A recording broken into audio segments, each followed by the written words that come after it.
पता है क्राइस्ट की, वो लोगों को पता होनी चाहिए कि मैं भी मसीह का एक विरोधी था। अगर तुम विरोधी हो तो मैं तुमसे नफरत नहीं करता हूं, मैं तुमसे प्यार करता हूं, क्योंकि जीसस भी तुमसे प्यार करते हैं। वो तुम्हारे लिए ही आए हैं, तुम्हारे लिए भी उसने जान दी है। आज हम क्राइस्ट के सिस्टम को भूलते जा रहे हैं। बाइबल कहती है कुरिन्थिया के लोग विश्वासी एक दूसरे पर कोर्ट केस कर रहे थे। तो पौलुस को जब मालूम हुआ कि विश्वासी आपस में ही एक दूसरे के ऊपर कोर्ट केस कर रहे हैं, तो उसने उनको पत्री लिखी। आप जानते हैं पौलुस की पत्रियां क्यों लिखी गई? क्योंकि पौलुस जब कलीसिया स्थापित करता था तो कलीसिया की यह आदत होती है लाइन से अलग चलना। तो पौलुस को जब समाचार मिलते थे कि इस कलीसिया में ये हो रहा है, इस कलीसिया में ये कमी है, इस कलीसिया के लोगों में ये कमी है, तो वो दूर से पत्रियां लिखा करता था। और उन्हीं पत्रियों को आज हम पढ़ते हैं और आशीषित होते हैं। तो वचन कहता है कि वो पत्रियां लिख रहा था क्योंकि उसको मालूम हुआ कि कुरिन्थिया की कलीसिया के लोग आपस में एक दूसरे के ऊपर कोर्ट केस कर रहे हैं। तो पहला कुरिन्थिया 6 उसकी 1 से 8 आयत में लिखा, पौलुस कहता कि तुम में से किसी को ये हियाव, ये हौसला है कि जब दूसरे के साथ झगड़ा हो तो फैसले के लिए अधर्मियों के पास जाए और पवित्र लोगों के पास ना जाए। क्या तुम नहीं जानते पवित्र लोग जगत का न्याय करेंगे, और यदि तुम जगत का न्याय करोगे तो क्या तुम छोटे से छोटे झगड़े का भी निर्णय करने के योग्य नहीं हो? क्या तुम नहीं जानते हम स्वर्गदूतों का न्याय करेंगे?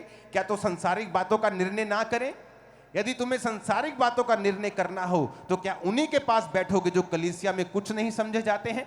मैं तुम्हें शर्मिंदा करने के लिए यह कहता हूं, क्या सचमुच तुम में से एक भी बुद्धिमान नहीं मिलता जो अपने भाइयों का निर्णय कर सके? तुम में भाई भाई में मुकदमा होता है और वह भी अविश्वासियों के सामने, परंतु सचमुच तुम में बड़ा दोष तो यह है कि आपस में मुकदमा करते हो। अन्याय क्यों नहीं सहते, अपनी हानि क्यों नहीं सहते? परंतु तुम तो स्वयं अन्याय करते और हानि पहुंचाते हो, और वह भी भाइयों को। आज मेरे स्पिरिचुअल फादर की मदर उनको ये बातें बोलती होती थी कि जब बेटा तुम्हें लगे कि तुम्हारी सेवकाई में रिजल्ट नहीं आ रहा है, जो तुम्हारा डिजायर्ड रिजल्ट है, जो तुम खुदाबंद में चाहते हो, जो चंगाइयां, मिरेकल्स, हीलिंग्स, डिलीवरेंस लोग तुम चाहते हो, जब तुम्हारी लाइफ में ना हो रहा हो, तो बेटा अपनी लव लाइफ को याद करना। Please watch out your love life. तुम्हारी लव लाइफ कैसी है? तुम दूसरों से कितना प्यार करते हो? क्या तुम प्यार में चलते हो? अपने आप को चेक करना। पौलुस कहता, मैं तुम्हें शर्मिंदा करने के लिए कहता हूं कि अविश्वासियों के सामने तुमने एक रॉन्ग एग्जाम्पल पैदा की। कहता अन्याय सह लो, हानि सह लो, पर अविश्वासियों को बात करने का मौका मत दो। कहता तुम में एक भी बुद्धिमान नहीं मिलता क्या? क्या तुम नहीं जानते तुम स्वर्गदूतों का न्याय करोगे? क्या तुम नहीं जानते कि तुम दूसरों का न्याय करोगे जब स्वर्ग में जाओगे? तो क्या तुम धरती पर तुम इन संसारिक झगड़ों का न्याय करने के योग्य नहीं हो? रोमियो 12 उसके 17 से 19 में लिखा है, बुराई के बदले किसी से बुराई ना करो, जो बातें लोगों के लिए निकट भली हैं उनकी चिंता किया करो। पहला पत्रस 2 उसकी 19 से 23 में लिखा है, यदि कोई परमेश्वर का विचार करके अन्याय से दुख उठाता हुआ कलेश सहता है तो यह सुहावना है। तुमने अगर अपराध करके मुक्के खाए तो धीरज धरा, तो इसमें क्या बड़ाई है? यदि भला काम करके दुख उठाते और धीरज धरते हो तो ये परमेश्वर को भाता है, और इसी के लिए तुम बुलाए गए हो। मसीह भी तुम्हारे लिए दुख उठाकर तुम्हारे लिए एक आदर्श दे गया कि तुम भी उसके पद चिन्हों पर चल सको। ना उसने पाप किया, ना उसके मुंह से छल की कोई बात निकली। वो गाली सुन के गाली नहीं देता, दुख उठाकर किसी को धमकी नहीं देता था, वरन अपने आप को सच्चे न्याय के हाथों में सौंप देता था।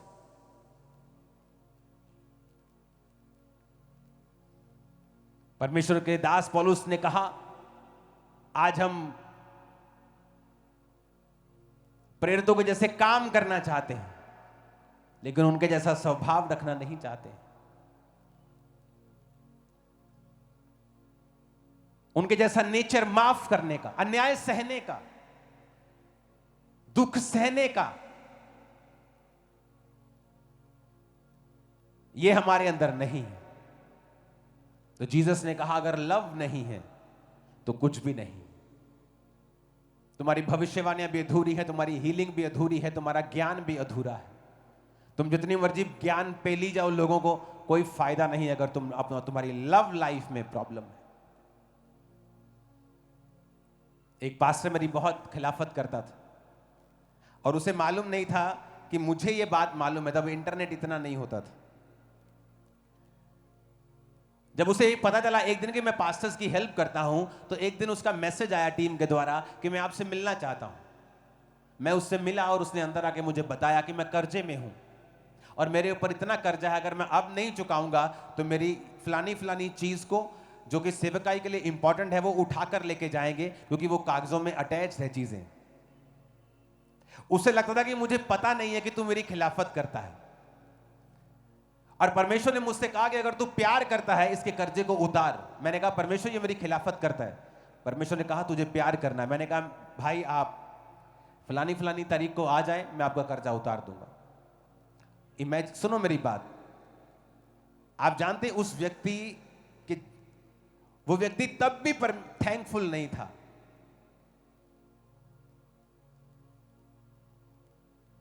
लेकिन उसका कर्जा मैंने उतारा। मेरे पास कुछ सैकड़ों लोग तब आते थे, आज वो लाखों में है। सुनो मेरी बात, वो व्यक्ति का कर्जा उतर गया पर उसका लेवल कभी बड़ा नहीं हुआ। वो आज भी उसी लेवल पे है। मेरा लेवल जिस लेवल पे मैं उस समय था उससे 10 गुना बढ़ चुका है, 20 गुना बढ़ चुका है, लेकिन उसका नहीं बढ़ा। क्यों? अगर हम अपने स्वभाव को चेंज नहीं करेंगे, हमारी जिंदगी में कभी बड़ा बदलाव नहीं होगा। उसके बाद उसका कभी थैंक्स गिविंग के लिए मैसेज नहीं आया आज तक। लेकिन मेरे काम को परमेश्वर ने देखा। हमारा बदला परमेश्वर लेगा, हमें ऊंचा परमेश्वर करेगा, हमें सुरक्षित कोई टीम नहीं करेगी, परमेश्वर करेगा। कितने मेरी बात को समझ रहे हैं? जब हम सब कुछ खुदा के हाथों में सौंप देते हैं, then automatically Jesus has to enter. उसे हमारी लाइफ में एंटर करना होगा, क्योंकि हमने जीसस क्राइस्ट को प्रथम स्थान दिया है अपनी लाइफ में। और जब जीसस आपकी लाइफ में प्रथम होंगे तो वो आपको रेस्ट देंगे और खुद काम करेंगे। उसके बाद चर्च की तरक्की हुई, मेरी पर्सनल लाइफ की तरक्की हुई, मिरेकल्स बढ़े, हीलिंग्स बढ़ी, ब्रांचेस बढ़ी। कैसे पॉसिबल है? आपको जीसस के स्वभाव में बढ़ना है। मसा तभी आएगा आप उसके स्वभाव में बढ़ेंगे। तो यीशु मसीह छोटा नहीं है, मैं उसे छोटा नहीं करना चाहता हूं। वो बड़ा है, वो बड़ा ही रहे। अगर चर्च को पॉलिटिक्स करने थे तो कब की कर लेते। चर्च को पॉलिटिक्स में इंटरेस्ट नहीं है। हमें सबसे प्यार करना पड़ेगा, सबको लव करना पड़ेगा, सबको संग लेना पड़ेगा, क्राइस्ट के जैसा बनना पड़ेगा। एक दूसरे की सहनी भी पड़ेगी, एक दूसरे से प्यार भी करना पड़ेगा, एक दूसरे के लिए प्रार्थना भी करनी पड़ेगी। यीशु मसीह की पर्सनल जिम्मेवारी लेकर आप ऐसा चलना भी पड़ेगा, क्योंकि आप क्राइस्ट के रिप्रेजेंटेटिव हैं। आपको क्राइस्ट के जैसा बनना है, रिजल्ट भी क्राइस्ट के जैसे ही होंगे। ऐसे रिजल्ट होंगे मार्वलस, आप हैरान हो जाएंगे कि मैं इसके काबिल नहीं हूं। मेरी लाइफ में, मेरे फाइनेंस में ऐसा रिजल्ट कैसे आ सकता है? ऐसी बरकत मेरे परिवार में कैसे आ सकती है? ऐसी चंगाई मेरे शरीर में कैसे आ सकती है? डॉक्टर ने तो बोला हुआ है कि नहीं हो सकता, मैंने आईवीएफ भी करवाए, फेल हो गए, लेकिन कैसे प्रेगनेंसी पॉसिबल हो सकती है? क्योंकि यीशु मसीह इसीलिए आए। अगर आप वचन पे नहीं चलेंगे, आप पवित्र आत्मा से कभी भरपूर नहीं हो सकते। आप पवित्र आत्मा से भरपूर नहीं हैं, कभी भी अनॉइंटिंग आपकी लाइफ पे नहीं होगी। अगर अनॉइंटिंग आपकी लाइफ पे नहीं है तो आपकी लाइफ इजी नहीं होगी। मसा नहीं है तो जिंदगी आसान नहीं होगी, हर चीज भारी लगेगी आपको, क्योंकि मसा ही है जो आपके सिर के जुए को नाश करता है। और हर व्यक्ति जो जेलसी की स्पिरिट में है वो मसीह को नहीं कंटिन्यू कर सकता। वो एक लिमिटेड लाइफ जीता है, क्योंकि मसा आपकी लाइफ को अनलिमिटेड करता है, आपको बियॉन्ड लिमिट आपको बढ़ाता है। हमारा काम जीसस क्राइस्ट के प्रेम को फैलाना है। अगर प्रेम नहीं फैला पाए हम तो ज्ञान पेलना अधूरा है। परमेश्वर ने कहा चंगाइयां अधूरी हैं, सब कुछ अधूरा है। कहता फिर तुम कंसेप्ट को समझ ही नहीं पाए कि यीशु मसीह क्या करने के लिए आए। चर्च को किसी भी तरह की नफरत से बचना चाहिए, पॉलिटिक्स से बचना चाहिए। चर्च का काम पॉलिटिक्स करना नहीं है।